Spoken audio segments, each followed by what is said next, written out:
Pessoal, chega mais pra cá, meu povo. Vamos para nossa aula 2 de 2 de biotecnologia ou parte 2. Eu falei com vocês na primeira aula que eu ia colocar e expor para vocês várias ferramentas biotecnológicas e por isso ficaria um pouco mais longo. E aí eu dividi em duas. Meus amigos, peço a vocês novamente que façam download para o seu bem do nosso material didático. Façam as questões antes de que eu faça algumas delas. E se você tiver dificuldade, comenta aí nas questões que a gente conversa e ajuda nas resoluções. É só comentar e, por favor, deixe seu like aí na nossa aula. Valeu? Meu povo, eu sou o professor Charles, professor de Biologia do canal Escola Online.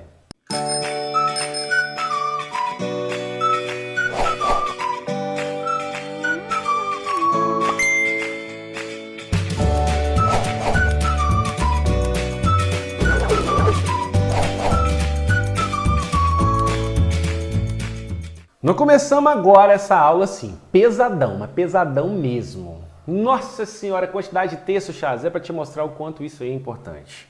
Mas, de novo, vou te mandar a real. Sabe o que eu vou fazer agora? Você vai me dar, assim, uns 50 genes e eu vou separar um por um. Mas, meu Deus do céu, como é que o pessoal faz isso, Charles? Um trem pequeno que eu nem vejo. É, exatamente isso. E vocês vão ver que essa técnica de eletroforese é utilizada em várias e várias coisas da biotecnologia. Você não precisa me dar os genes separados. Pode me dar aí uns 100 genes, um fragmento de DNA que tenha 100 genes. Fala assim, Charles, tem 100 genes aí, dá para separar? Dá. E é isso que a eletroforese vai fazer por nós.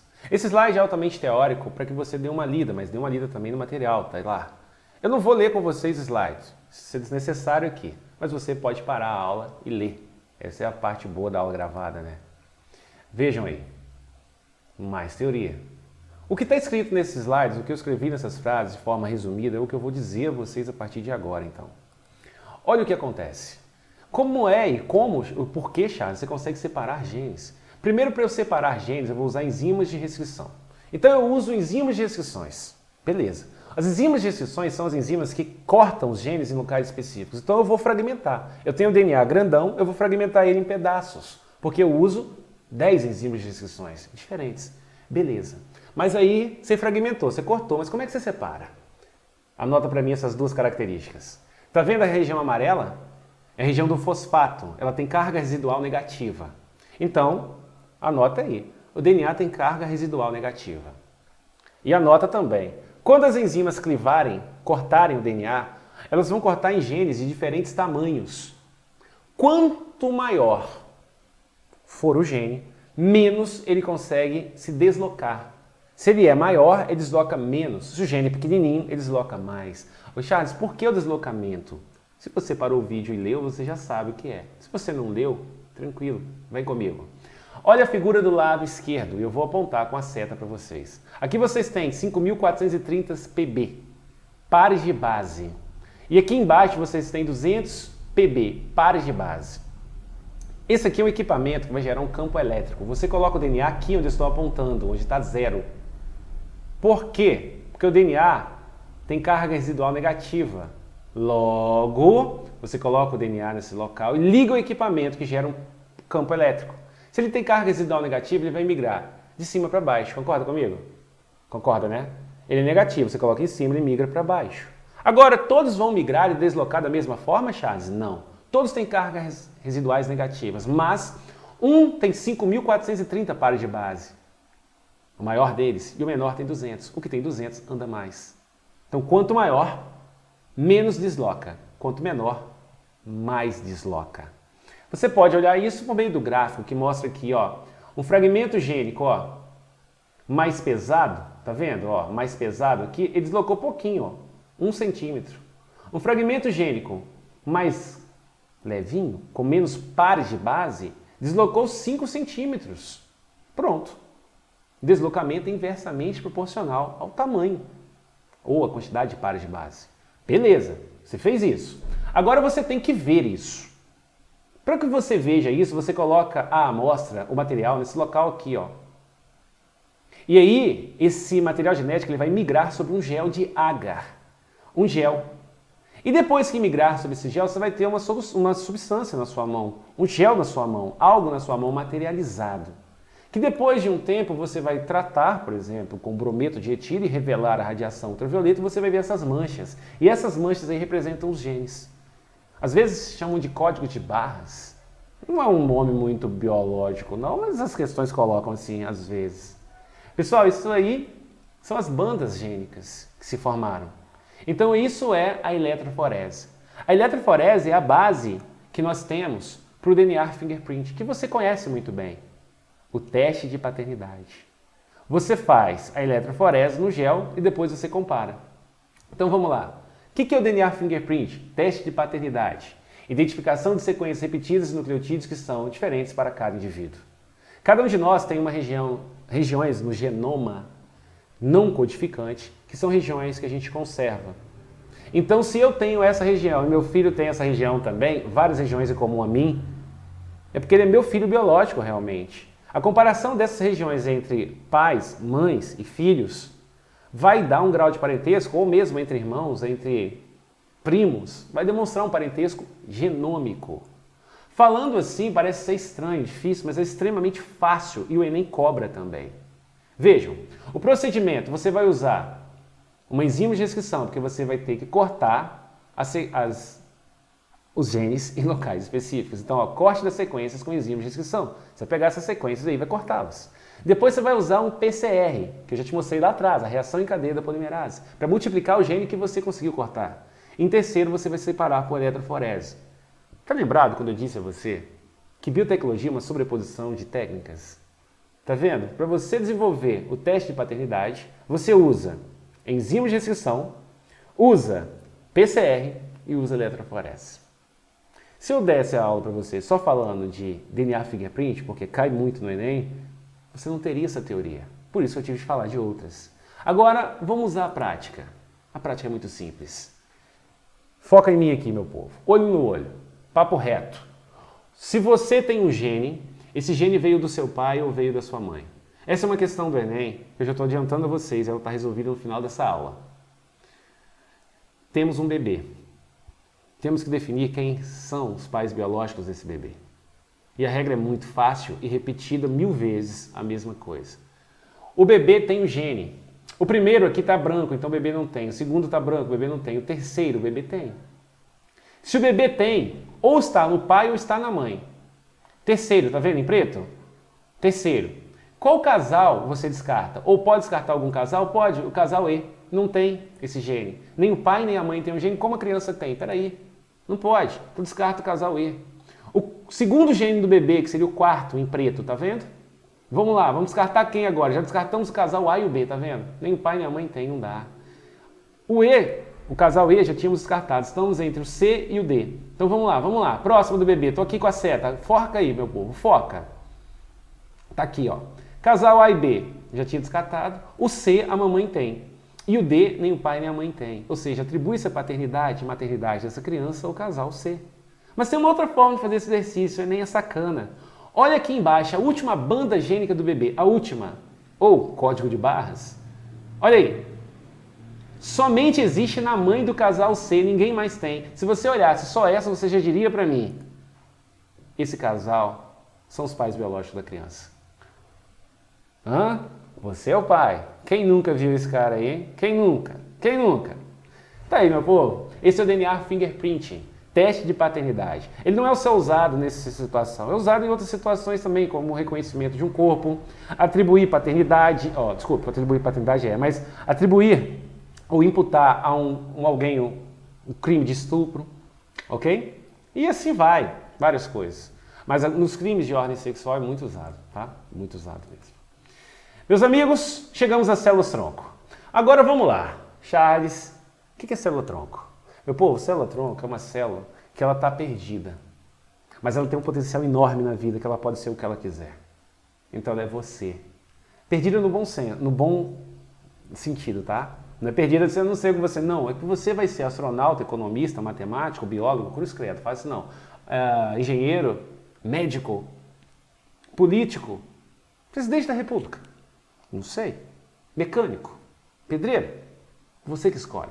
Você é como se fosse uma célula indiferenciada. E eu, Charles, eu sou diferenciado, porque eu escolhi alguns anos atrás, nem tanto assim, uma profissão.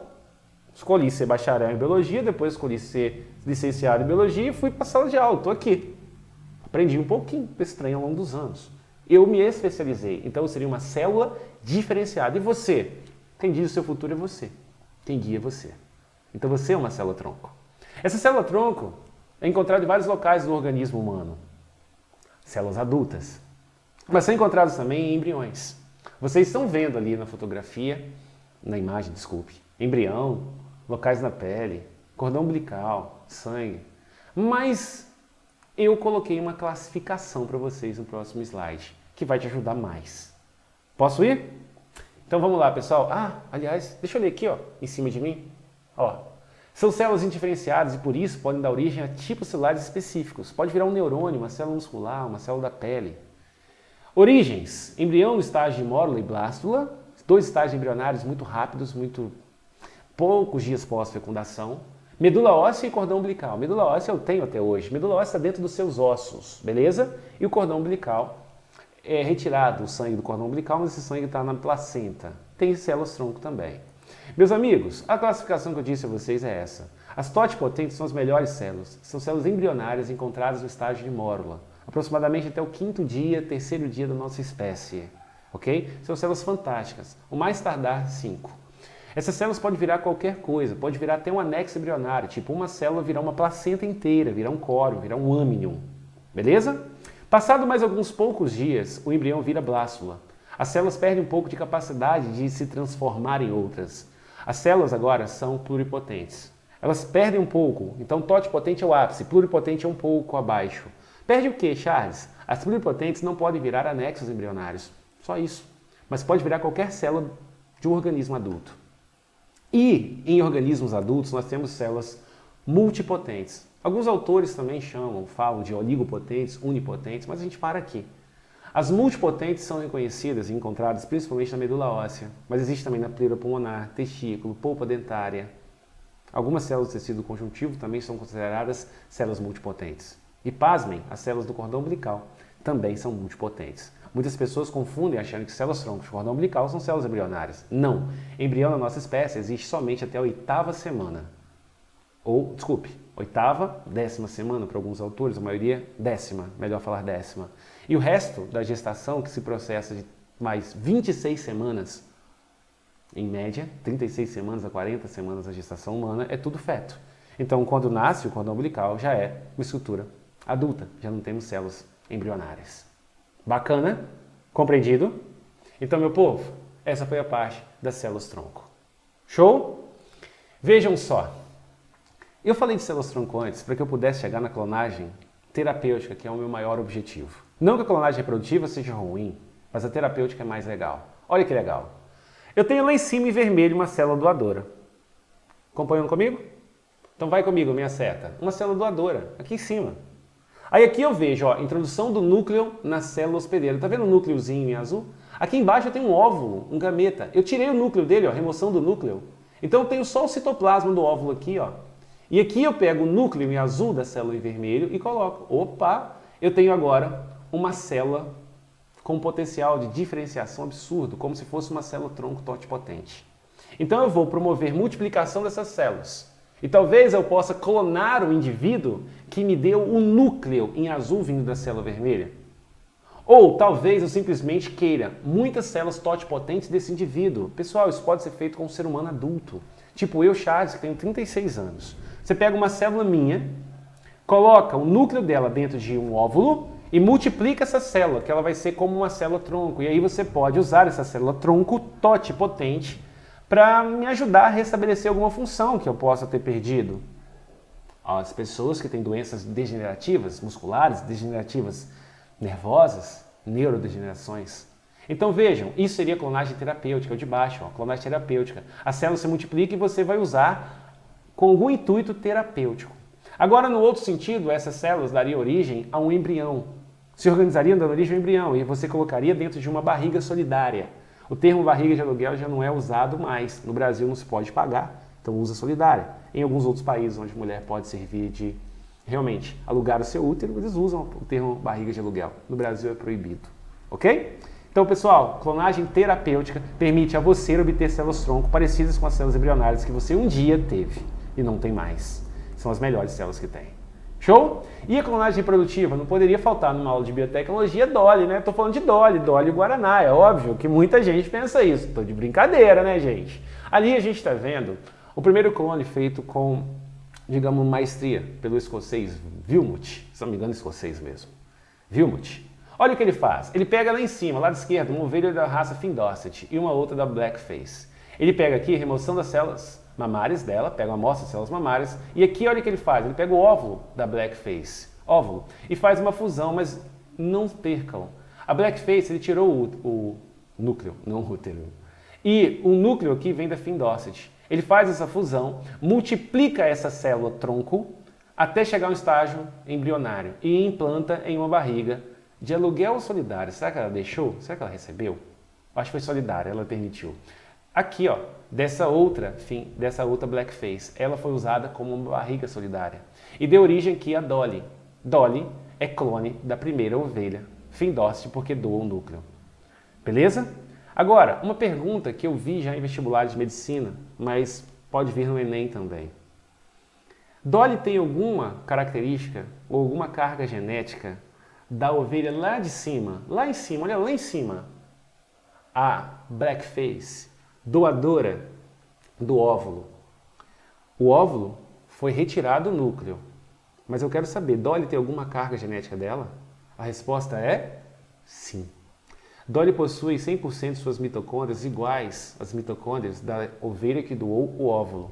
Logo, o DNA extranuclear de Dolly, DNA mitocondrial, mitocôndrias eram bactérias de vida livre na Terra primitiva, que foram fagocitadas e passaram a viver dentro de outras células, por endossimbiose mutualística. Dolly tem mitocôndrias iguais às mitocôndrias da ovelha que doou o óvulo. Beleza? Mas Dolly é um clone da Finn Dorset. Feito isso, meus amigos, agora é aquela hora em que você para o vídeo, porque eu vou corrigir os exercícios. Bacana? Então vamos lá e ó, eu quero que você comente quantos você acertou para mim. Foi fácil? Foi difícil? Vamos embora. Vejam só. Exercícios vindo aí. Vamos exercícios. Tá aí, ó. Enem 2015. A palavra biotecnologia surgiu no século XX, quando o cientista Herbert Boyer introduziu informação responsável pela fabricação de insulina humana em uma bactéria, para que ela passasse a produzir substância. Que informação deve ser essa, hein, pessoal? Essa é a pergunta que o estudante deve se fazer. As bactérias modificadas por Herbert Boyer passaram a produzir insulina humana, porque receberam o quê? A insulina é um hormônio de caráter proteico. Para que você produza uma proteína, na aula 1 eu te mostrei que você necessita da informação. E a informação para a síntese de proteína vem do DNA. Então o que você marcou aí? Qual seria a nossa resposta?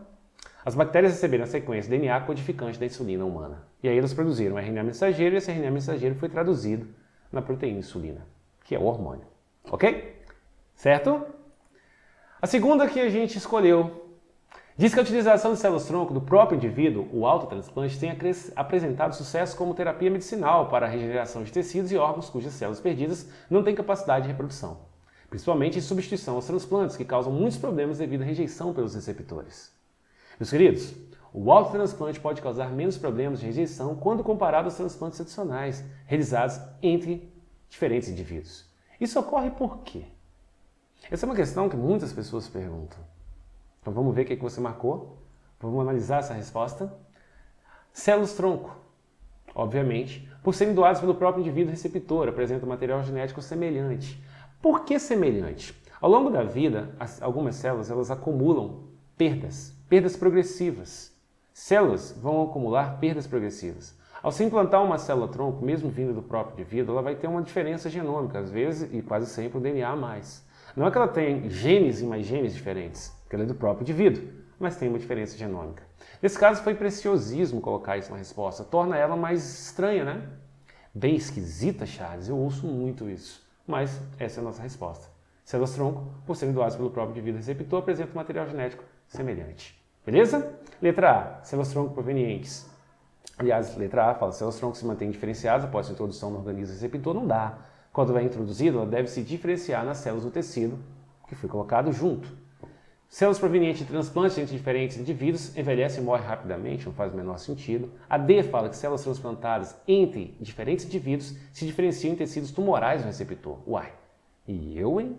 Sim, células-tronco podem sim dar origem a células tumorais, mas não faz sentido se desenvolver uma terapia onde vai dar origem a tumor.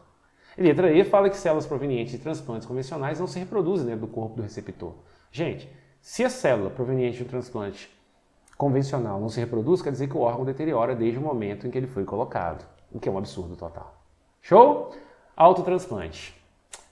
Essa é uma questão interpretativa que faz, assim, não faz, mas tem muita necessidade que você leia bem antes de mim, embora eu vou te ajudar. É interpretação com biotecnologia.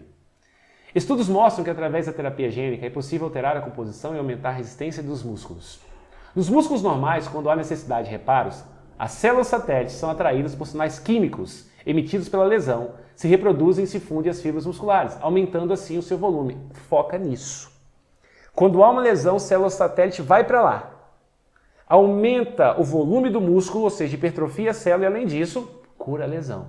Foca nisso. Diz assim, o mecanismo regulado pela miostatina, uma proteína que ordena que a célula satélite pare de se reproduzir. Isso é ruim, né? A célula satélite para de se reproduzir, para de conferir, digamos, o reparo necessário às células musculares, diminui o volume. Então vejam só, uma técnica de terapia gênica consistindo na injeção de um gene que codifica uma proteína capaz de bloquear a ação da miostatina. Bloquear miostatina. Ok? Na fibra muscular, provocaria o quê? Seria bom para a fibra muscular, concorda comigo? Bloquear a miostatina seria ótimo a fibra muscular e faria com que essa célula se recuperasse melhor e aumentasse seu volume. Maior proliferação das células satélites, porque não seriam bloqueadas, e isso acarretaria no aumento de volume das fibras musculares. Fibra muscular, a mesma coisa que célula muscular, que é a mesma coisa de miócito, aliás. Miócito. Show? Meus queridos amigos, mais uma de terapia gênica. O Enem PPL. Cultura, coleta e cultivo in vitro de células do paciente 2. Beleza. Paciente. 2. Transdução com vetor carregando gene terapêutico. 3. Seleção e expansão das células com gene terapêutico. 4. Reintrodução das células modificadas do paciente. Você acha que foi à toa que eu coloquei duas imagens para vocês e relatei todas elas da terapia gênica? As duas imagens selecionadas por nós, Escola Online, são imagens que remetem a essa questão aí. Só mudaram a estrutura, mas é a mesma coisa. Nessa sequência de etapas de cada figura, representa um processo conhecido como, eu já falei no começo. Olha lá, o vetor carregando um gene terapêutico, esse gene introduzido na célula, depois você coloca a célula no indivíduo. Meu povo, não tenham dúvida, não fiquem recatados ao marcar terapia gênica, é isso aí. E para fechar, eu mostro a vocês a questão que eu resolvi ao longo da prova. Olha lá. 5 casais alegavam ser os pais de um bebê. A confirmação da paternidade foi obtida pelo exame de DNA. O resultado do teste está esquematizado na figura, em que cada casal apresenta um padrão com 2 bandas de DNA. Faixas, uma para o suposto pai e outra para a suposta mãe, comparadas às do bebê. Observe os DNAs dos casais e compare-os com o do bebê. Que casal pode ser considerado o pai biológico do bebê? Se você teve dúvida quando eu expliquei lá atrás que faltou o texto, eu trouxe a questão novamente. Mas na lista, para que vocês pratiquem, vocês sempre pedem exercícios, eu coloquei mais questões. Tem mais 3 ou 4 questões de DNA fingerprint, porque isso cai no Enem. E isso é muito fácil. Beleza? Os únicos em que pai e mãe têm um material biológico igualzinho à criança é o casal 3, tá lembrado? Mas, já que eu fiz lá atrás aquele, eu trouxe um aqui, desafiando você a achar quem é o pai biológico da criança. E eu sou todo ouvidos. O exercício é sobre DNA fingerprint, e eu inventei para não ficar mamão com açúcar, né? E aí, galera, quem é o pai biológico? Suspeito 1 ou suspeito 2? Comparando as bandas da criança. A banda que está na criança e está na mãe não serve, como a primeira. Olha a minha seta. Está na criança, mas está na mãe. A segunda já começa a me ajudar. Está na criança, não está na mãe. Está no suspeito 2. Mas uma só, Charles, já? Vamos repetir? Vamos continuar para baixo. Esse aqui é um gene, ou mais genes, que são na mãe. Aqui você vê um monte de genes, ó. Em poucos deles tem na mãe. Estão na mãe. Estão no suspeito 2. Então aí, galera, você já pode bater martelo e falar. É o pai biológico. Abre o champanhe, fuma o charuto, comemore.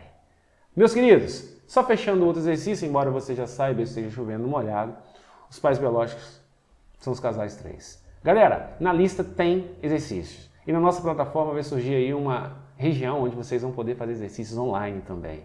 E aí vai ficar melhor ainda para nós. Meus queridos, vai na nossa plataforma, nos sigam no canal, ative as notificações e principalmente chequem o nosso Instagram. Show? Foi um prazer imenso ter trabalhado o módulo Biotecnologia com vocês. Se precisar de qualquer coisa, comenta aí no vídeo, deixa o seu like. Valeu? Grande beijo, cuidem-se!